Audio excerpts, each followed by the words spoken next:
नमस्कार साथियों, आज का हमारा अगला क्वेश्चन है मुद्रास्फीति के संदर्भ में निम्न कथनों पर ध्यान दीजिए। Consider the following statement regarding inflation. इसमें जो स्टेटमेंट दिए हुए हैं वो दिए हुए हैं हेडलाइन मुद्रास्फीति उपभोक्ता मूल्य सूचकांक में परिवर्तन के दर को संदर्भित करती है, जो एक विशिष्ट परिवार द्वारा उपभोग की जाने वाली वस्तुओं और सेवाओं की एक मानक टोकरी की औसत कीमत का माप है। वहीं जो दूसरा कथन है वो है कोर मुद्रास्फीति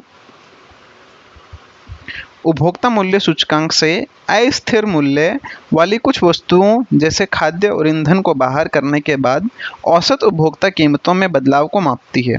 अब आपको बताना है क्या ये दोनों कथन सही हैं, क्या ये दोनों कथन गलत हैं, या फिर दोनों कथनों में से कोई एक कथन सही है।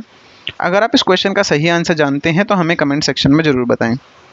चलिए हम डिस्कस कर लेते हैं इस क्वेश्चन के सही आंसर को। देखिए, हेडलाइन इन्फ्लेशन और जो कोर इन्फ्लेशन है वो बार बार एग्जाम में पूछा गया है। हमने पीवाईक्यू सीरीज में इससे पहले भी देखा था कि हेडलाइन और कोर इन्फ्लेशन के बारे में क्वेश्चन पूछा गया था। हेडलाइन जो इन्फ्लेशन होती है वो कंज्यूमर फूड प्राइस इंडेक्स या फिर कंज्यूमर प्राइस इंडेक्स जो है उनमें समस्त वस्तुओं को इंक्लूड करके कैलकुलेट की जाती है।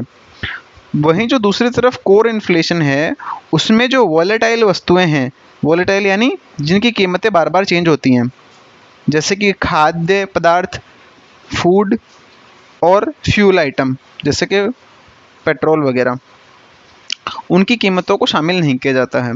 तो यह एक बेसिक डिफरेंस है हेडलाइन और कोर इन्फ्लेशन में, और यही इस क्वेश्चन में पूछा गया है।